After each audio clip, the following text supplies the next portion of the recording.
एक बात बहुत याद रखना, स्मरण में रखना,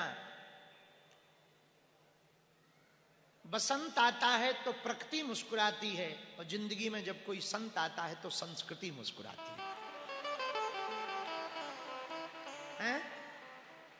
किसी सदगुरु महापुरुष का जब जीवन में आगमन होता ना भैया, पूरी प्रकृति जैसे बसंत आने पर हरी भरी हो जाती, शीतल मंद सुगंध बयार बहने लगती, हवा बहने लगती, वैसे ही कोई सच्चा भजनानंदी महात्मा जब जीवन में आता ना तो पूरी संस्कृति मुस्कुराती है, पूरी संस्कृति मुस्कुराती है, पूरी संतति मुस्कुराती है। इसलिए संगत का बड़ा असर है। पूज्य महाराज जी जैसे काशी से आए तो आते ही सबसे पहले क्या बढ़िया बोले, वेदोच्चारण मंत्र किया। जब आप आज जब सत्यनारायण भगवान का पूजन कर रहे थे, 7 स्वर में मंत्रोच्चारण हो रहा था, आपके भी कानों से जो वह मंत्र जा रहे थे, श्लोक समझ में नहीं आ रहे थे, पर लग रहा था कुछ बढ़िया हो रहा है? कुछ बढ़िया हो रहा।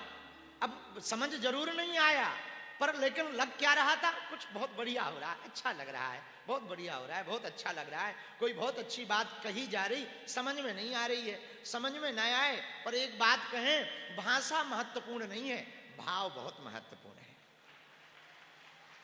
भगवान भाषा के भूखे नहीं, भाव के भूखे हैं। भाषा के भूखे यदि भगवान होते ना तो चाइनीज वालों की कभी प्रार्थना स्वीकार ना होती है?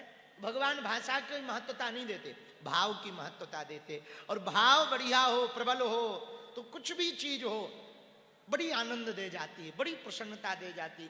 तो जब महाराज जी श्लोक गा रहे थे, समझ नहीं आ रहा था, पर आनंद पूरा आ रहा था। ऐसे समझो, कुछ लोग कहते महाराज हम कथा में जाते, गुरु चरण शरण में जाते, हमारा कथा में मन नहीं लगता, हमारा मन भटकता रहता है, मन नहीं लगता। अरे भाई, तुम रेलगाड़ी पे बैठते हो, रेलगाड़ी वाला ड्राइवर कभी तुमसे पूछता थोड़ी है कि तुम्हारा मन लग रहा है तो चले, ना लग रहा हो तो बैठे रहे।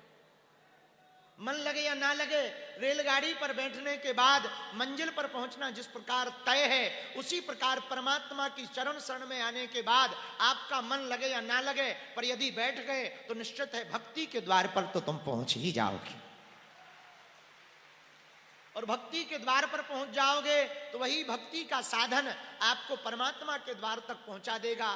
तो जीवन में संत के आने से, सदगुरु के आने से, कोई अच्छे सदगुणी व्यक्ति के जीवन में आने से जीवन पूर्ण रूप से परिवर्तित हो जाता। तुम 4-5 दिन बीड़ी पीने वालों के साथ बैठ जाओ, 2-3 दिन तो तुम्हें धुआं लगेगा, तीसरे दिन धुआं में इतना आनंद आएगा, आहा।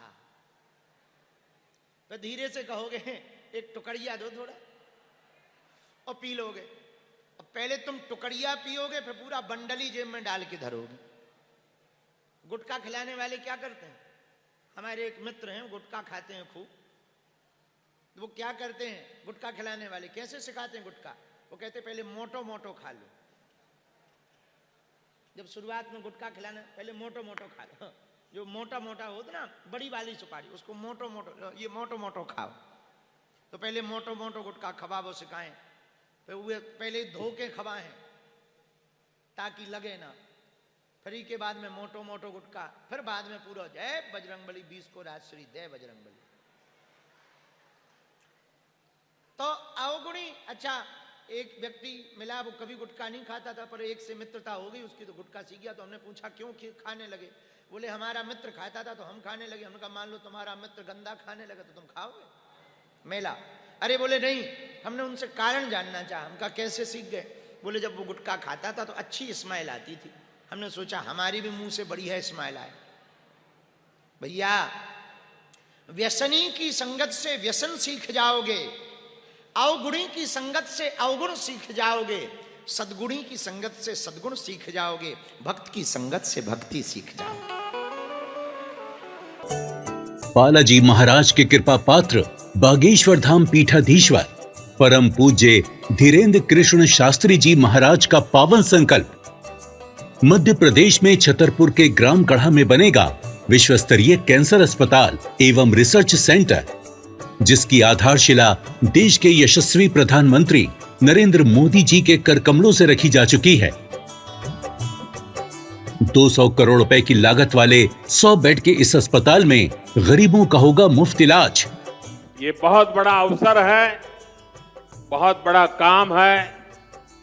संकल्प बड़ा हो, संतों के आशीर्वाद हो, प्रभु की कृपा हो, तो समय सीमा में सब पूर्ण होता है। हमारे प्रियजनों, बागेश्वर धाम पूरे भारत के लोगों, अभी तक अस्पतालों में मंदिर थे, अब मंदिर में अस्पताल होगा। कैंसर हॉस्पिटल निर्माण हेतु सहयोग देकर पुण्य के भागी बने।